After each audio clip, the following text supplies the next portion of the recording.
Hey guys, and welcome to Quality Shot. Well, this is the aftermath video. This is the video that I, to be honest with you, I was really interested to watch the fight back, have a listen to what people's thoughts were on it, people that are more experts or more of an expert on the sport than myself, of course, which is a lot of people. But I didn't listen to all of them, only some of them. Now, obviously, Usyk with a phenomenal victory over Anthony Joshua, incredible, genuinely just unbelievable in my estimation. Anyway, I didn't think if he lost, he would lose like that. Um, Although the safe money was always if Usyk was going to win, it was going to be on points. A lot of people thought he might get robbed, didn't, which is good. We don't want anyone getting robbed. It doesn't matter who you support.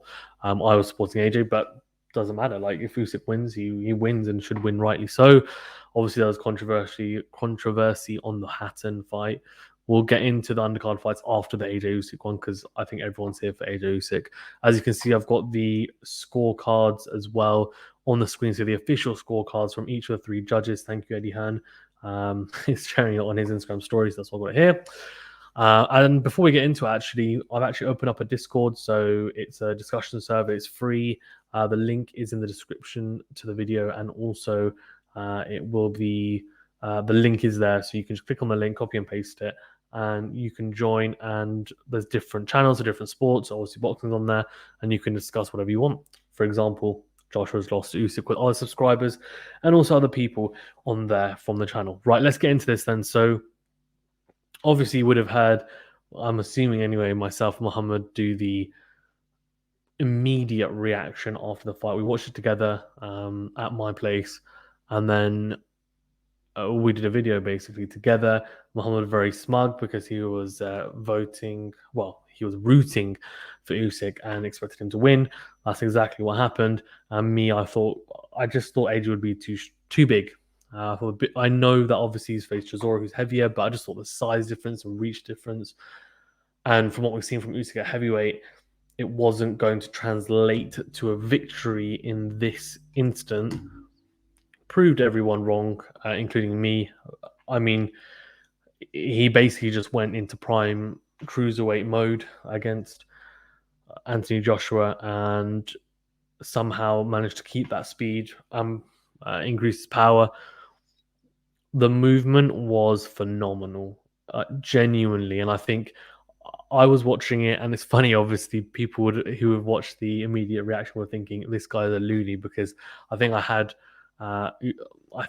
so after 6 rounds I had Usyk up 4-2. And then the middle rounds and the late rounds, for some reason, apart from 11 and 12, which I gave to Usyk, I thought Josh had won the rest. So I think I had him. Actually, that means I had a draw.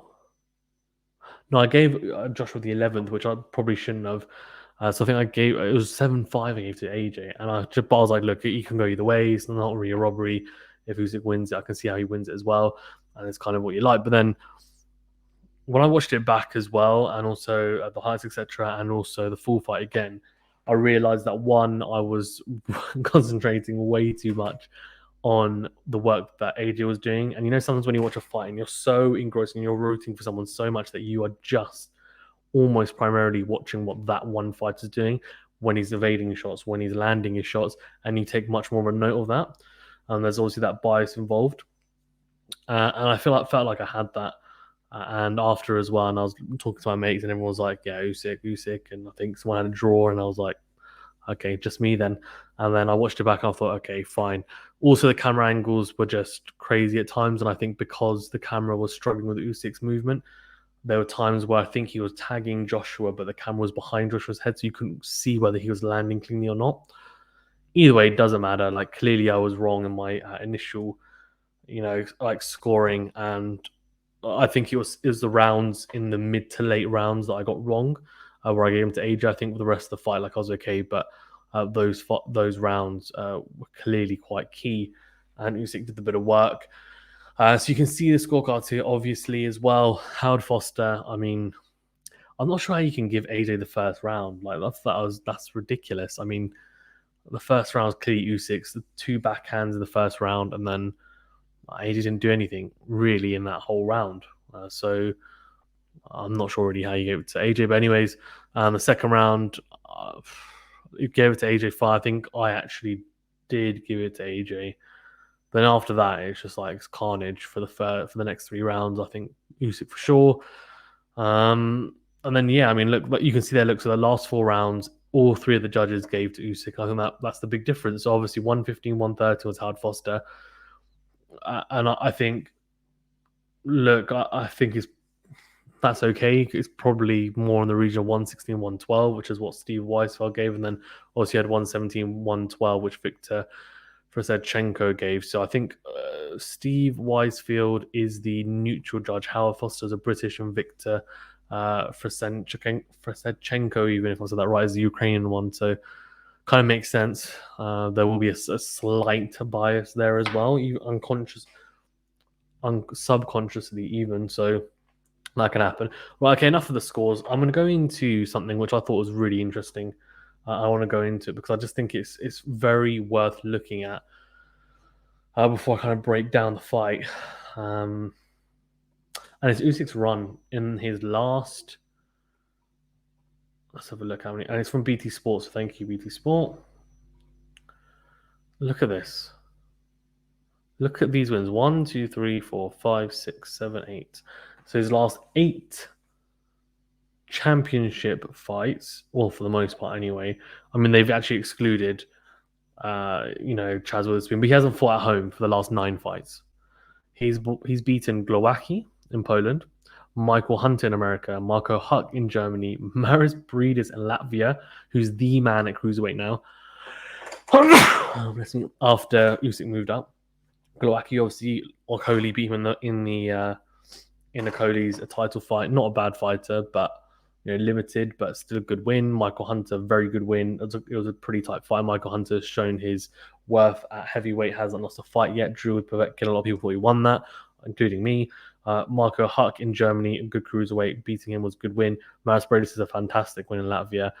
And then Murat Gassiev, he was so dangerous. Like, I know a lot of people after and now, they don't realize, but he's only 26, 27. He's got to heavyweight.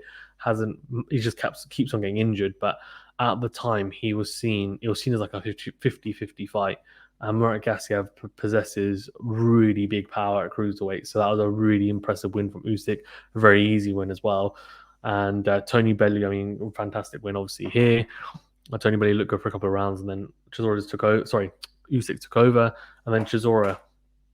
I think Chisora actually had a lot of success in that fight, but Usyk was the clear winner. Chisora obviously bullying Usyk, and it worked for them for spurts, but Usyk was just too good in the end. And then obviously the recent fight with Joshua. So I mean, what do you want to say? This guy's a generational great. He's a phenom.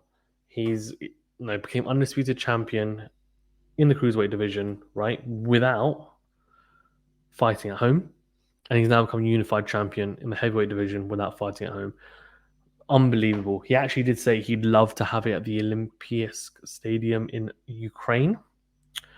The rematch, which Anthony Joshua and Eddie Hearn both confirmed they want, and they're going to trigger the rematch clause, which means we are going to get the rematch and immediately. I don't think it's going to happen in Ukraine. Eddie Hearn said it probably won't. I mean, I do think it's a bit unfair. To be honest with you, and again, I'm an AJ fan, but if I'm just sitting here thinking about it, I'm like, he's just beaten Joshua. Really, okay, he doesn't have all the power because he was given the opportunity, but he's still mandatory. So really, he should be able to fight in Ukraine. And I think it's about time. Like, Joshua's never fought away apart from Ruiz. And Ruiz was because they thought he was a gimme. So I think that's one thing still missing from him. I mean, look at Usyk. He's done it all the hard way. I mean, look, a rematch, there's a lot on it. Okay, fine. But I don't know. It would be nice. And imagine if you won away as well in Ukraine in the rematch. So big. So big. Right, what does this mean? I mean, it is pretty obvious. I mean, AJ Fury is down the toilet right now. And I don't know if we'll ever get it. Because realistically, I think Fury's got a 70% chance of beating Wilder in Wilder Fury 3. Wilder can easily clip him, knock him out. I wouldn't be surprised. But we'll talk about that one in more depth. But I just think Even if Fury wins it, it doesn't make a difference. He's not going to fight AJ next. AJ has to be Usyk next. He has to. If he wants to, it's always been this narrative of road to undisputed, road to undisputed. Like, that's only ever going to happen if he beats Usyk now. He has to beat him in the rematch to gain the belts back, and then he has to fight Fury or whoever's got the WBC belt. But that's the only way, right? Would I be happy if he just fought all of them anyway? Of course. And it's funny, Muhammad said it rightly so on yesterday. What once was a triangle, Wilder Fury Joshua is now square. Usyk has made it into a square. And I would love each of those fighters to fight each other twice, at least. Probably not going to happen. But if they were to, it would be phenomenal. And may the best man win. And who knows, maybe everyone beats, someone. Like, say, for example, Fury's beating Wilder, right? Imagine, and this is all hypothetical, I'm not saying this would happen. Say Usyk's beating Joshua. Um, say he beats Fury, right? Wilder beats Usyk, and AJ beats, I don't know, flipping Wilder, and then Fury beats Joshua. Like, whatever you want. Like, do you know what I mean? Like, it just mixes it up, and some of them beat each other, some of them don't, and they've all got a loss to someone on their record from one of those three fighters, right? What an era it would be. It wouldn't matter if one of them comes out undefeated. Then of course, then they are the man of the generation, no doubt. But I wouldn't be surprised if each person has at least one loss. Obviously, everyone's got losses apart from Usyk and Fury, but you shouldn't be scared to lose, and that means fighting the best. So that's something that Joshua has done, to be fair. And to be fair, Fury and Wilder are doing it now as well, obviously fighting each other. They haven't fought Joshua fine. No, they haven't fought Usyk, for example. But hopefully we'll get those fights. Hopefully we do. In terms of the actual fight as well, it's really difficult to say what AJ should have done better. And the reason why I say that is because I can easily spurt off things that he should have done. And I'm sure it would have helped. But realistically, when I look at it, I just think he came in light because he wanted to be more mobile. Usyk came in the heaviest he's ever been, right? Heaviest he's ever been. AJ came in one of the lightest he's ever been for speed mobility to keep up with Usyk. He gassed out during the 12th round. Like, he nearly got stopped on his feet just because of exhaustion more than anything. Because Usyk was just at a frantic pace. Like we saw with Lomachenko, he makes people retire because they literally cannot keep up. Usyk's a bigger version of Lomachenko. That's how good he is. AJ, I don't think his boxing ability is going to ever get to the level of Oleksandr Usyk. I think if he boxes Usyk in a boxing match, right? So he boxes him at his own game, he's not going to be able to beat him. Because Usyk, for me, is potentially the best master boxer at cruiser and heavyweight. Definitely at cruiserweight he was. And at heavyweight, I think maybe apart from Fury, but I don't think Fury is a master boxer. I think he is a master at being awkward and being able to make things tricky for you. But I don't think he is the type of master boxer that someone like Usyk is.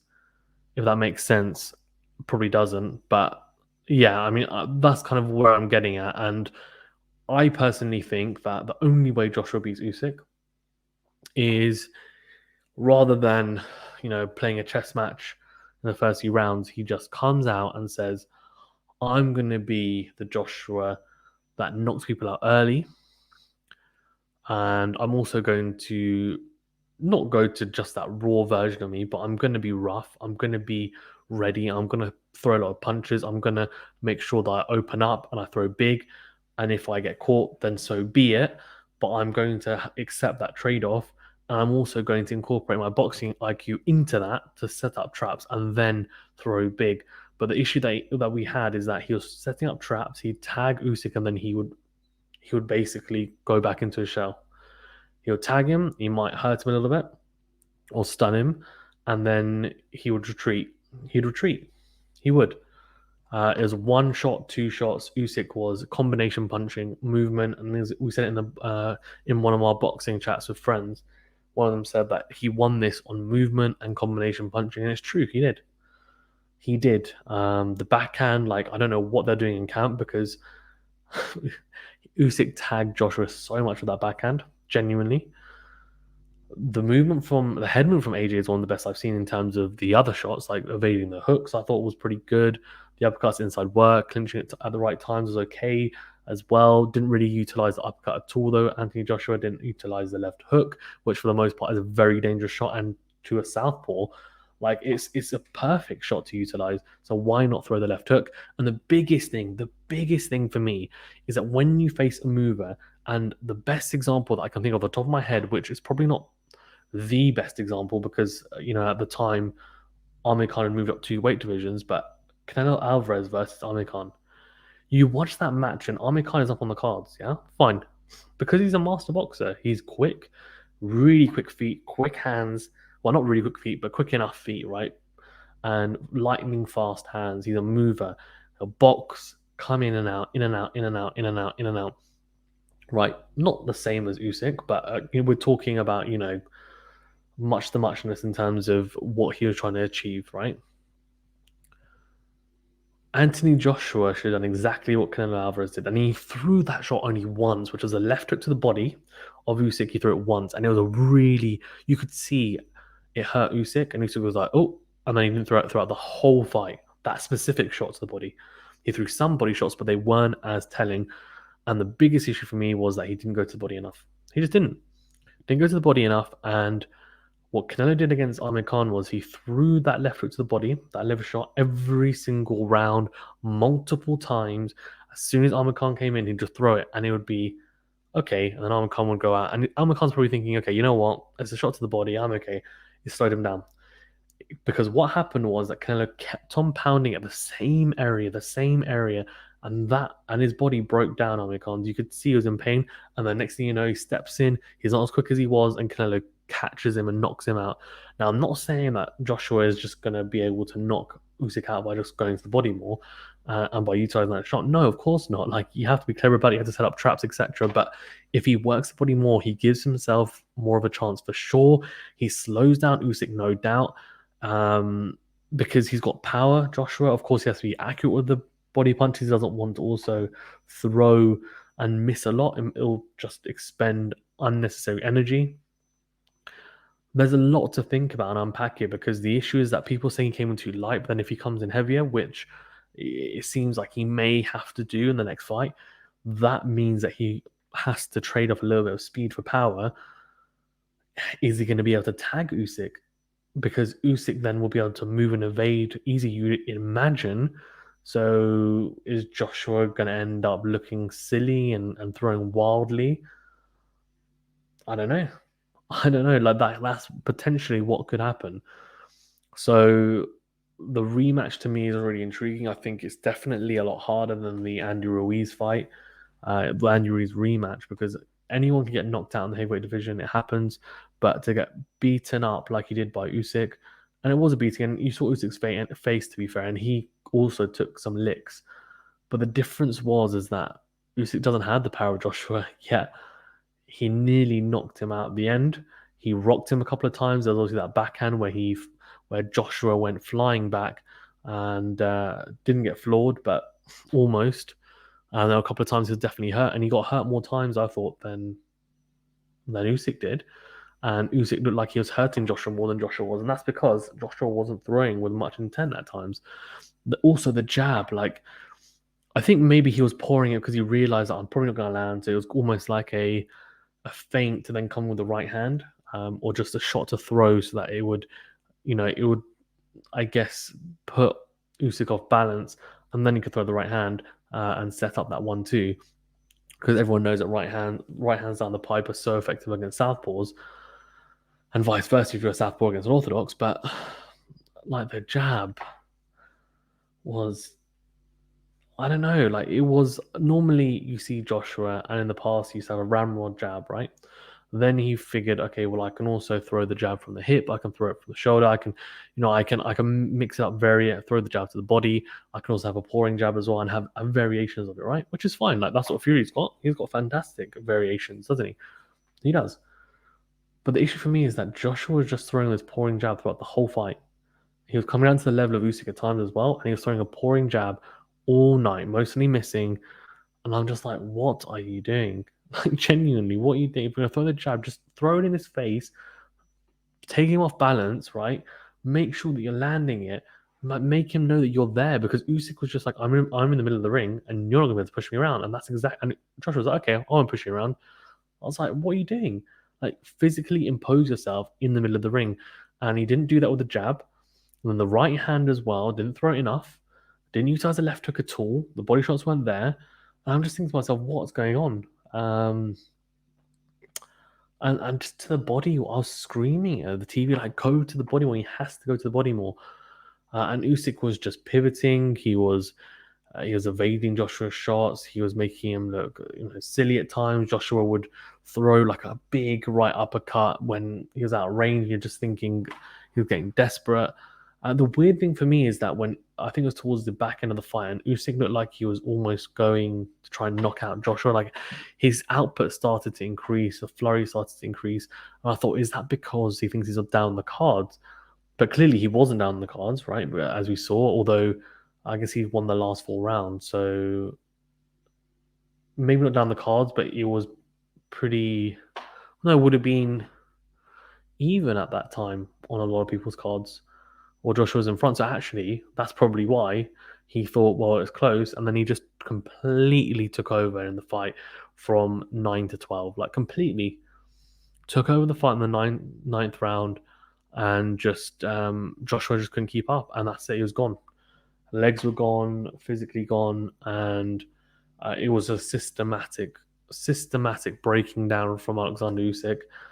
It was impressive, no doubt, and I can't wait to see the rematch because I personally think this is the toughest fight. I thought this would be the toughest fight AJ's ever had anyway. Genuinely, I thought it. This rematch, though, is going. We're going to really find out how good AJ is. How good is Anthony Joshua? Because styles do make fights for sure, and I genuinely think, for example, if Usyk was to face Fury, I think is an easier style for Fury because I think Fury's a bigger version of Usyk. They fight relatively similar. Again, it's not exactly the same. We know that, of course, but in terms of styles, and I think Fury has an easier time with Usyk than he does with Joshua personally in terms of styles. But I think Usyk has an easier time with Joshua than he does with Fury, similarly, right? So that's why it's going to be interesting. How does Joshua adapt? Is he going to come out and be super aggressive? Is he going to, I don't know, it's the day after, who knows? What's next for both? I mean, obviously, as I said, there's a rematch clause, so that'll probably happen. Obviously, Usyk could just say, well, I don't know, drop all the belts, but he wants to become undisputed. So if he wants to become undisputed like AJ, and he also wants to replicate which is a cruiserweight, the only way to do that is to face Anthony Joshua again because it's legally binding, I think. So then, okay, he goes into that. So let's see how that goes. For AJ again, like he's got two options. He could just say, "I'm not going to trigger the rematch clause," which a lot of people are actually saying he shouldn't because they think he's got a very low chance of winning the rematch. Which, to be fair, a lot of people said when he faced Ruiz as well. To be fair, but it seems like he has issues with smaller fighters. And Spencer Fearon said this. It's funny. I bumped into Spencer Fearon at London Bridge, and it was after the Povetkin fight, and I watched it live. And I said to Spencer Fearon, and I was like, a really nice guy by the way. I said to him, Spencer, what did you think of the AJ fight? And he turned around and he said to me, he said, AJ needs to learn how to fight smaller fighters. He said he struggled. Sorry, actually, no, this was after. Sorry, this was after the first Ruiz fight. He lost, and then I saw Spencer Fearon, right? So I saw Spencer Fearon at London Bridge Station, really nice guy.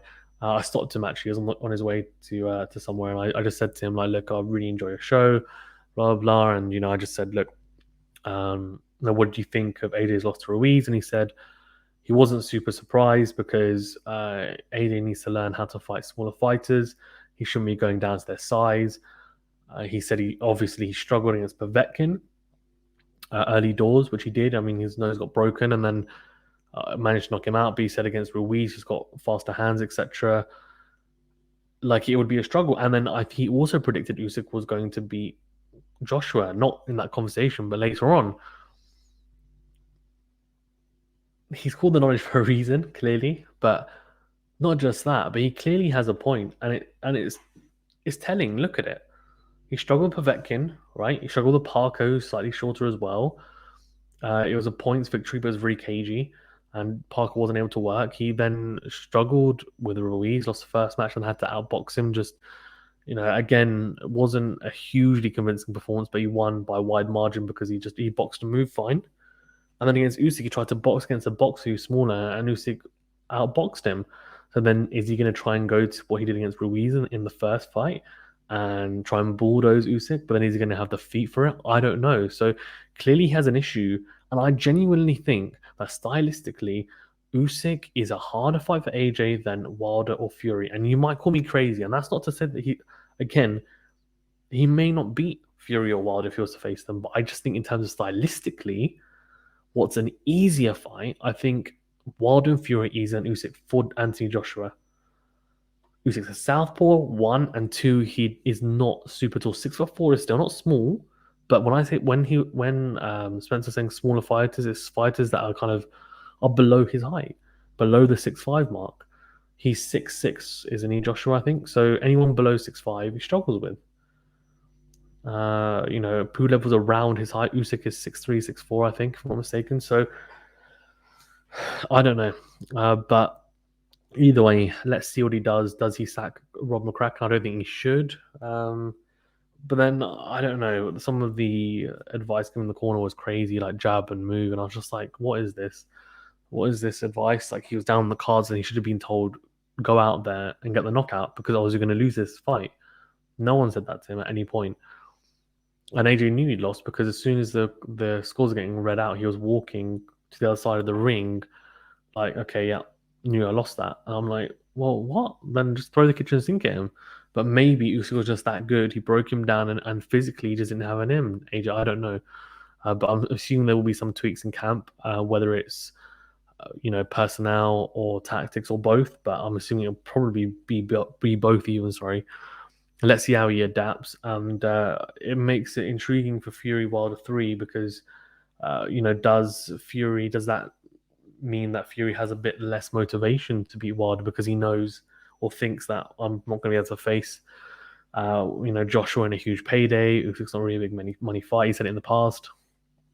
I don't know. You'd assume he shouldn't take his eye off the ball, but you never know. Okay, thank you very much, guys, for tuning in. I really, really do appreciate it. It's been fantastic speaking to you guys and seeing you guys, of course, as always. Please do remember to smash the like button if you haven't already. It really does help us out, and subscribe to the channel as well. We are also on Discord, as I said, as well in the past. So, well, not in the past. I'm saying it now. So if you want to discuss the AJ fight with whoever, do go check it out. Do subscribe to the channel. Do check us out on Twitch, Twitter, and Instagram, and Facebook, and everything. Check us out. We've got lots of interviews with different fighters, ex-world champions, current world champions, current European champions, current British champions, and all sorts, male and female. So do check it out. It's in the boxing interviews playlist. Thank you very much, guys, and I'll see you on the next video. And also, finally, let me know your thoughts. Well, how do you think the rematch is going to go? Number 1 and number 2, what do you think of the fight? And were you surprised?